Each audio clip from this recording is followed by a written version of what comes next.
So guys, कल हमने foundation of database in SQL के बारे में डिटेली समझा था और आज हम समझेंगे डीबीएमएस। तो सोचो आप एक आईटी कंपनी के इंटरव्यू रूम में बैठे हो। इंटरव्यू स्माइल करता है और एक सिंपल सा क्वेश्चन पूछता है, tell me the difference between DBMS and R DBMS. आपको लगता है इजी क्वेश्चन है, लेकिन वही मोमेंट डिसाइड करता है कि इंटरव्यूअर आपको बिगनर समझेगा या स्ट्रॉन्ग फाउंडेशन वाला कैंडिडेट। क्योंकि डीबीएमएस वर्सेस और डीबीएमएस सिर्फ थियरी नहीं है, ये सोचने का तरीका है। डेटा को कैसे ऑर्गेनाइज किया जाता है, कैसे कंपनीज मिलियंस ऑफ यूजर्स को डेटा हैंडल करती है और कैसे एक सिस्टम प्रोफेशनल बनता है। आज का सेशन अगर आपने हॉनेस्टली समझ लिया तो एसक्यूएल, माईएसक्यूएल, ओरेकल सब आपको डराना बंद कर देंगे। आज हम डेटाबेस के बुक से नहीं, रियल लाइफ से समझेंगे। तो चलो एक सिंपल स्टोरी से स्टार्ट करते हैं। सोचो आपके स्कूल का एडमिशन ऑफिस है, वही एक बड़ा सा रजिस्टर रखा है। उस रजिस्टर में हर स्टूडेंट का नाम लिखा है, एज लिखा है, एड्रेस लिखा है, मार्क्स लिखा है, सब कुछ एक ही जगह पेन से लिखा हुआ है। अब प्रॉब्लम क्या होती है कि कभी सेम स्टूडेंट का नाम 2 पेज पे लिख दिया, कभी हैंडराइटिंग समझ नहीं आई, कभी पेज फट गया, तो कभी कोई दूसरा स्टाफ आगे गलत जगह एंट्री कर गया। डेटा है लेकिन डिसिप्लिन नहीं। सब इमेजिन करो वही डेटा अगर कंप्यूटर के टेबल फॉर्मेट में हो, कॉलम्स फिक्स्ड है, student ID, name, age, marks, हर स्टूडेंट एक प्रॉपर रो में है, डुप्लीकेट एंट्री अलाउड नहीं, सर्च करना सिर्फ एक क्लिक में। यह सिस्टम ज्यादा फास्ट, सेफ और प्रोफेशनल लगता है। यही से शुरू हुआ डीबीएमएस और आरडीबीएमएस का डिफरेंस समझना स्टार्ट होता है। So first we see what is DBMS. इसका फुल फॉर्म होता है database management system. Simple language में डीबीएमएस एक ऐसी सॉफ्टवेयर सिस्टम है जो डेटा को स्टोर, मैनेज और रिट्रीव करता है। डीबीएमएस के टाइम पे डेटा को ज्यादातर फाइल्स या रिकॉर्ड्स के फॉर्म में स्टोर किया जाता था। इसमें डेटा रखने के रूल्स ज्यादा स्ट्रिक्ट नहीं होते थे। आप सोचो तो डुप्लीकेट डेटा रख सकते थे। डेटा के बीच रिलेशनशिप डिफाइन करना मुश्किल होता था। डीबीएमएस बिल्कुल उस हैंडराइटिंग रजिस्टर जैसा होता है जिसमें डेटा तो होता है पर सिस्टम वीक होता है। जैसे जैसे डेटा बढ़ता है प्रॉब्लम स्टार्ट होना हो जाती है। सेम डेटा बार बार स्टोर होना, गलत डेटा अपडेट होना, सिक्योरिटी इश्यूज। इसीलिए डीबीएमएस छोटी एप्लीकेशन या ओल्ड सिस्टम के लिए ठीक था, लेकिन लार्ज कंपनीज के लिए बिल्कुल नहीं। Now we see what is R DBMS. इसका फुल फॉर्म होता है रिलेशनल डेटाबेस मैनेजमेंट सिस्टम। ये डीबीएमएस का अपग्रेडेड, डिसिप्लिनर और प्रोफेशनल वर्जन होता था। और डीबीएमएस में डेटा हमेशा टेबल्स के फॉर्म में स्टोर होते हैं।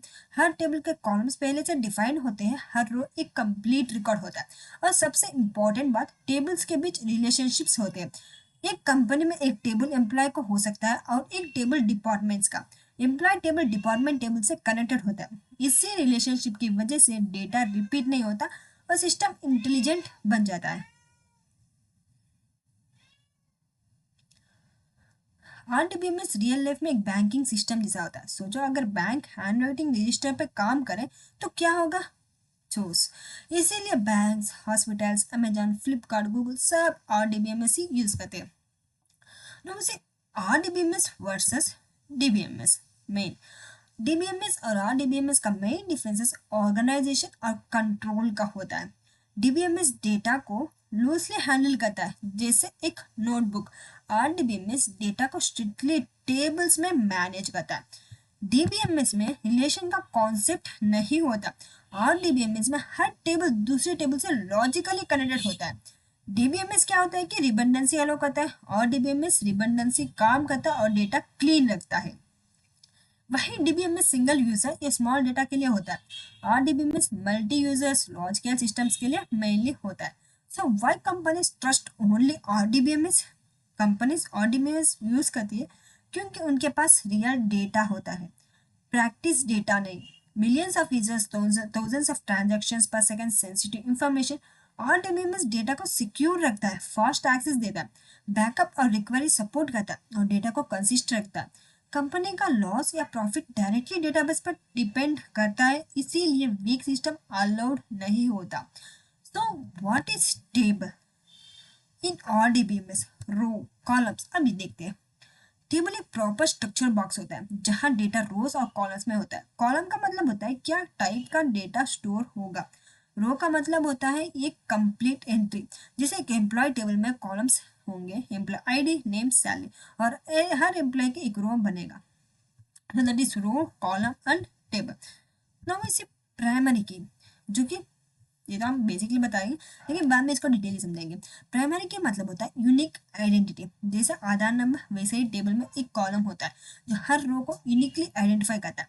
प्राइमरी के कभी डुप्लीकेट नहीं होते और कभी एम्प्टी नहीं होते, इसके बिना आरडीबीएम में सोच भी नहीं सकता।